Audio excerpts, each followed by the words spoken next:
Congratulation, बहुत ही अच्छा response मिल रहा है बेगम जान को। Thank you. बहुत ही उत्सुक है, एक ही दिन बचा है, तो कैसा फील कर रहे हैं? Nervous, excited? एक्साइटेड हूँ बट वो, और नर्वस भी हूँ, लेकिन थोड़ा सा वो नर्वस जो है एक्साइटेड वाला नर्वस है कि मतलब okay finally it's coming out. लोगों का मानना है कि आपका बहुत ही अलग ही रोल है बेगम जान में, तो उसके बारे में थोड़ा कुछ बताना चाहेंगे दर्शकों? मैं कोशिश तो करता हूँ हर फिल्म में कि कुछ हर बार अलग और हर बार कुछ इंटरेस्टिंग और पावरफुल परफॉर्मेंस दूँ। बेगम जान में मतलब मैं कैरेक्टर के बारे में इतना बोलूँगा कि सुजीत मेरा कैरेक्टर का नाम है। उस घर में 11 औरत हैं, 2 मर्द हैं और 2 मेरे ही साइज़ का शेखू भालू उतने बड़े बड़े हमारे 2 डॉग हैं। तो उस घर का केयरटेकर भी मैं हूँ, एंटरटेनर भी मैं हूँ, मतलब पिम्प भी हूँ। सो बेसिकली ये पूरे परिवार को मैं इस घर में संभालता हूँ। तो सर कैसा एक्सपीरियंस रहा? बहुत ही दिग्गज कलाकार है इसमें, नसीरुद्दीन सर है, रंजीत कपूर जी हैं, तो क्या कैसा था एक्सपीरियंस सबके साथ? सी ये इस तरह के लोग जब काम करते हैं आपके फिल्म में, तो आप you know I mean like आप उनके साथ काम करते हुए सीख रहे होते हो। They are legend in themselves, beautiful performances of this people. और मतलब हाँ, मतलब जब आपको शुरू में ऐसे देखते हो कि ये फिल्म आया आपके पास और आप देख रहे हो कि इस तरह के लोग ऑलरेडी कास्ट हैं इसमें और आपको उनके साथ कास्ट किया जा रहा है, तो आपके कंधे में एक बहुत बड़ा रिस्पॉन्सिबिलिटी जैसा लगता है कि wow okay. But they are so good and they make you so ease and normal while working, so you come out with the best you can do. So it was a learning experience, at the same time it was a beautiful experience to shoot with these people. Sir आपका कोई scene है Naseeruddin sir के साथ या इला अरुण जी के साथ? मतलब ये अब जैसे देखो, मतलब पर्टिकुलरली किसके साथ क्या सीन है वो तो मैं नहीं बताऊंगा, आप फिल्म को देखना पड़ेगा। बट इलाजी भी उसी फैमिली के किस हिस्से है, तो हाँ इलाजी के बारे में बता सकता हूँ क्योंकि वो मतलब आपने ट्रेलर में भी देखा और मैं उसी घर का ही मेंबर हूँ, मैं वहीं हूँ, तो हम लोगों का तो साथ में है। नसीर जी वाला जो रोल, नसीर सर के साथ मेरा क्या है क्या नहीं, वो आपको फिल्म देख के समझ में आएगा।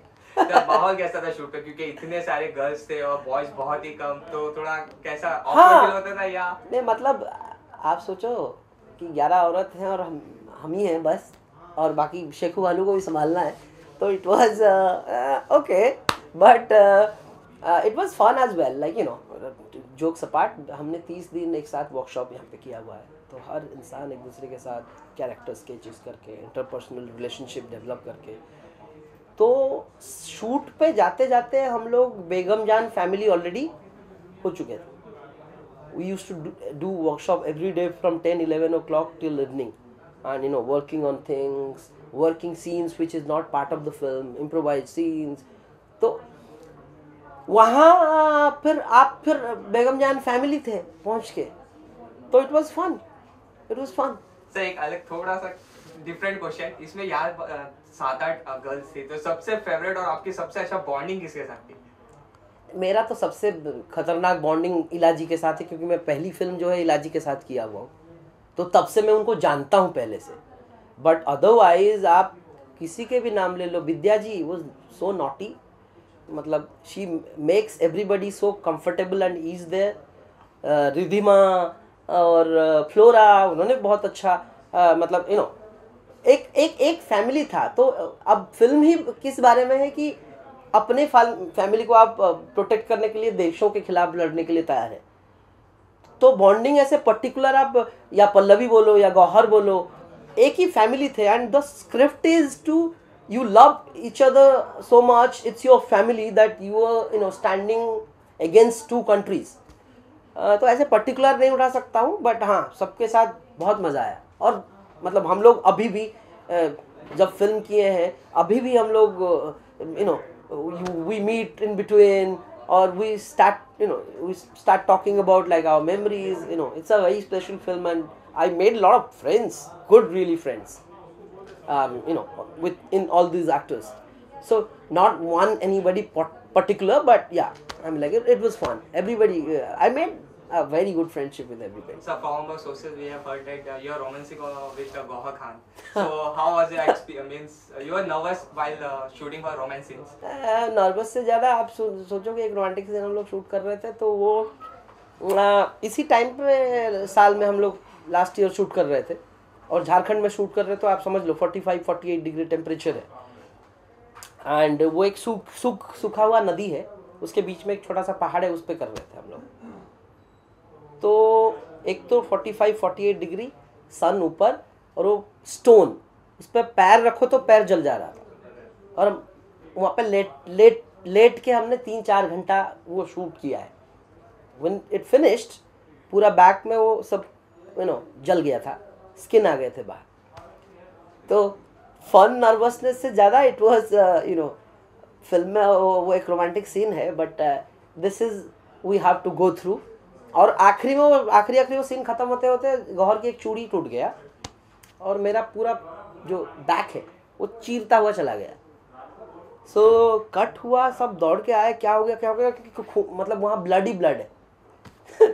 तो या इट्स नॉट अबाउट नर्वस और एनीथिंग, बट या रोमांटिक सीन करने के पीछे ये मेहनत लगती है, पीठ जलाना पड़ता है, खून निकालना पड़ता है अपना। लेकिन कहीं ना कहीं अगर बेगम जान की बात की जाए तो एक फीमेल ओरिएंटेड फिल्म है, तो बतौर एक male actor how do you find yourself in the middle of this kind of film? यार मैं तो ये फिल्म को फीमेल ओरिएंटेड फिल्म है या मेल ओरिएंटेड फिल्म है जैसे नहीं देखता हूँ। मुझे बेगम जान लगती है कि बेगम जान की जो सबसे इम्पोर्टेंट चीज़ जो मुझे एक्साइट किया शुरू में पढ़ते हुए, मैं आई वॉज ब्लोन, इज इतना बड़ा अंसाम्बल कास्ट है, वो चाहे मेल है फीमेल है कोई फ़र्क नहीं पड़ता। ऑलमोस्ट 18 प्राइमरी कास्ट, एंड हमारे यहाँ पे तो हम लोग कई फिल्में देखते हैं 4 दोस्तों की कहानी में एक तो हीरो रहता है, बाकी 4 दोस्ती बुरे जाते हैं, but it's so well written. All the 18 characters has a graph. There is a defined, journey. It's so well written, so well written. So it's not about male or female. This film, it's superbly written, its characters, and सबकी graph है और सबकी एक journey है। तो चाहे वो मतलब ठीक है उस पर 11 कैरेक्टर्स, इतना बड़ा फीमेल कैरेक्टर्स हैं, बट मेल कैरेक्टर्स भी उतने ही इम्पोर्टेंट है और उतने ही ब्यूटीफुली रिटन है। And do you find that the character in Shore in the City was something which people recognize you a lot as an actor? एक बेगम जान के जरिए जो एक वो मकाम हासिल किया था वो एक और स्टेज ऊपर चले जाएगा? मतलब मैं एज एन एक्टर मैं तो चाहूँगा कि मेरी हर वो जो फिल्म रिलीज हो, नेक्स्ट रिलीज आने से पहले तक लोग मुझे उस कैरेक्टर के नाम से जाने, जो कि आई एम कलाम में भी हुआ। मुझे लोग बुलाते थे हड्डी पहलवान, मंडूक के नाम से लोग मुझे शोर इन द सिटी से जानते थे, भग्गू के नाम से मुझे शंघाई से लोग याद रखे हैं। तो मैं वही चाहूँगा कि मैं मतलब मेरी पूरी ईमानदारी से और मेहनत से मैंने वो परफॉर्मेंस दिया है, and I hope people will like Sujit also so much that before my next release till that time people will call me Sujit. Past में आपने बहुत ही अलग अलग रोल निभाए, तो आप फ्यूचर में कौन सा ऐसा रोल जो आप जॉनर को एक्सप्लोर करना चाहेंगे? It's not about genre. I mean, like I try to do films which कोई भी genre हो, चाहे वो whatever genre it is, the script has to excite me and the character जो मैं करने जा रहा हूँ वो मुझे थोड़ा ये लगे कि यार ये चैलेंजिंग है, मैं कैसे करूँ इसको मैं कर पाऊँगा क्या। So it's not about genre, but I'm like, if you see the kind of films I do, they're all from different genre. So it's not about genre, it's all about a beautiful role and a beautiful script. Sir recently government ने झारखंड में ये बेगम जान को tax free कर दिया है, तो आपको क्या लगता है और दूसरे स्टेट में भी करना चाहिए या सब कुछ? अब झारखंड सरकार को लगा कि ये फिल्म इतनी खूबसूरत है, ये film people need to see, that's why they did it. I am sure कि बाकी दूसरे गवर्नमेंट जब देखेंगे तो शायद वो भी अनाउंस करें कि ये टैक्स फ्री है। Okay, so what do you like to say about to fans about the movie? This is a very special film for me, genuinely. This is a very special film for me, and I can tell you that when you watch the film, this film, its characters, its scene, its emotions, will stays with you for years. So please watch the film, and this is a film you need to watch it on cinema. You need to watch it on theater. So please go and watch the film, and I hope you like my work. Thank you. Thank you.